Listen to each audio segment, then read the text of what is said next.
je sais que vous jouez au golf tel jour en Floride, près de Mar-a-Lago, votre résidence. Je l'ai su alors qu'on ne savait pas normalement. C'est couvert, on ne sait pas quel jour. Trump ou ex-président, bien sûr, joue au golf, mais je l'ai appris, ça peut se savoir, et je suis dans un buisson équipé, bien équipé. Et voilà. C'est quand même assez... Honnêtement, ça pose beaucoup de questions.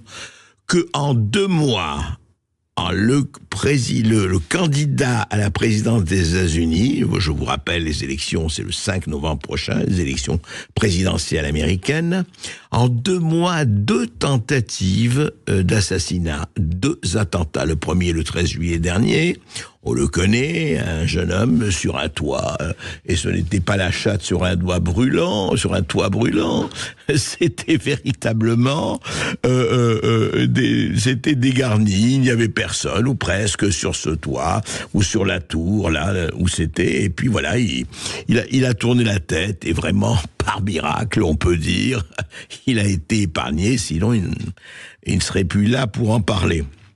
Et voilà-t-il pas que là, sur son terrain où il joue au golf, on l'attendait évidemment au prochain trou. Eh bien, il avait fait le 5e, il y a eu le 6e, et puis là, voilà, un membre justement des services de sécurité a vu une bouche de AK-47, de mitrailleuse, il a tiré, l'individu est parti, mais a été attrapé. Alors là, c'est très intéressant de voir qui est cet individu, le Ryan Ruth. Il a séjourné dans la capitale ukrainienne à l'été 2022. Il a déclaré que son objectif initial était de se battre pour l'Ukraine, mais il a été jugé trop vieux. Il a 58 ans. Voilà, il est originaire d'Hawaï et on ne sait pas grand-chose encore. Ça s'est passé hier. Mais ce qu'on sait, c'est qu'il a écrit énormément de tweets. On va pas bouler. Il a été sur X comme presque tout le monde. Et des tweets extrêmement haineux contre Trump, extrêmement haineux surtout en disant aujourd'hui la guerre Ukraine-Russie, c'est pas une guerre où on peut avoir des nuances, c'est blanc et noir. Il y a les Ukrainiens qui sont les bons et les Russes qui sont, et Poutine spécialement, des salauds et des méchants, etc. Voilà. Beaucoup d'autres conflits sont gris, celui-ci est évidemment noir et blanc, on l'a vu, il a dit ça sur les réseaux sociaux, etc.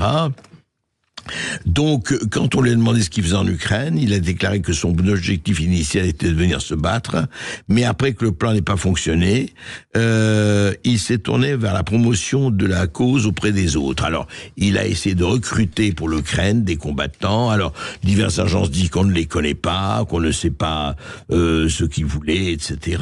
En tout cas, il est chef du Centre international des volontaires qui aide les étrangers désireux de soutenir l'Ukraine par des moyens militaires et humanitaires. Voilà, on est toujours en pleine guerre, on en parlait avec avec Jacques Hogar, et voici maintenant que ça devient vraiment un motif. Alors, la question qu'on se pose, on est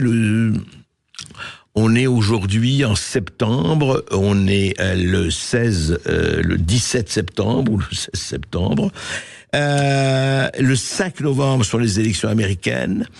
À votre avis, il y aura combien encore de tentatives d'assassinat de Trump ? Et je suis ravi pour Joe Biden et Kamala Harris qu'il n'y a eu aucune tentative d'assassinat sur eux. Et d'ailleurs, il y a eu Ronald Reagan, et on le sait, il y a quelques années, il y a eu Kennedy en 63, John Fitzgerald Kennedy, et il y a eu Robert Kennedy en 68, tous les deux morts, assassinés, attentats, etc. Voilà. Et aujourd'hui, encore une fois, qu'est-ce qui se passe ? Eh ben, il se passe aussi que, quel que soit ce qu'on peut penser de Trump, il y a quand même cette question qui un jour sera résolue, ou en tout cas à laquelle sera répondue par les historiens. Qu'est-ce qui fait cette haine ? Qu'est-ce que c'est que ce Trump dérangement syndrome ? Qu'est-ce qui fait qu'il y a une haine et il y a des discours absolument, vraiment incroyables ? Il faut le tuer, il faut l'éliminer, il faut l'envoyer paître. Et c'est pas possible que ce type reste en vie. Je crois que nous avons un auditeur, c'est Philippe. Et bonjour.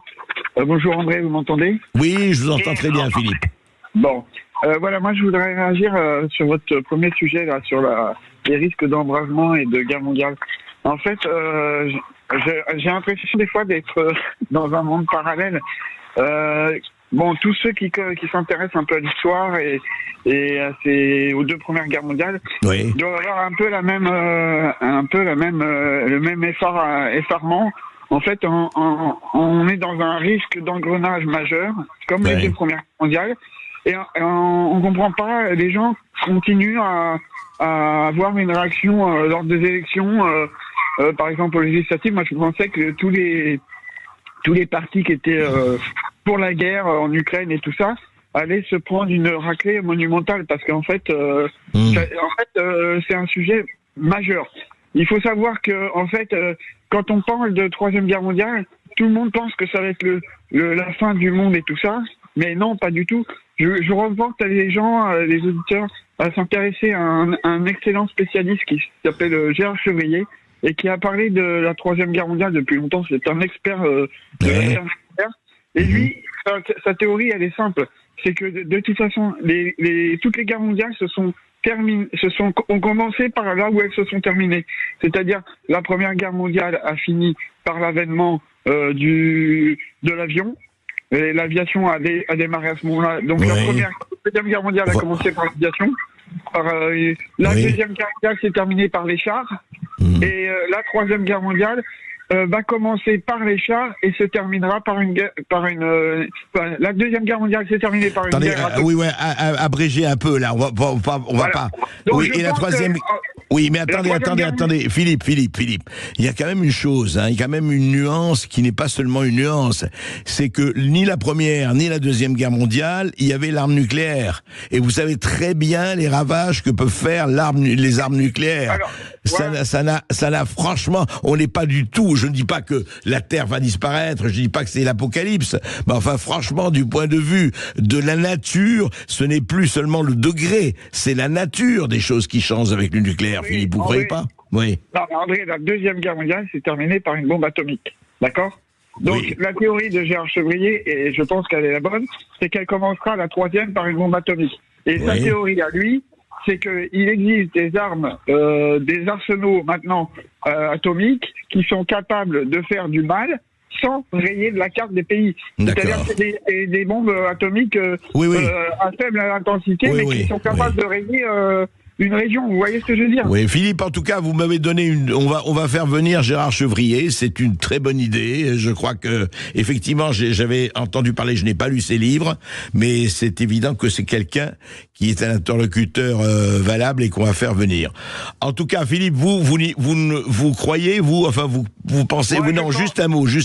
Vous avez dit, vous pensiez que les partis qui prônent la guerre en Ukraine et qui sont totalement pour la continuation de la guerre allaient être effectivement sanctionnés. Vous savez très bien que les élections, malheureusement, ne sanctionnent pas là-dessus, hein. Ouais, je sais. Je suis un peu encore naïf, mais je pensais quand même que les gens allaient réfléchir et qu'ils allaient se dire, quand même, là, ça prime sur tout le reste, en fait, même sur le pouvoir d'achat, même sur l'immigration, sur n'importe quoi. En fait, c'est la survie, quoi. Donc, j'ai été déçu un peu. Bon, je comprends. Voilà. Merci en tout cas, merci Philippe.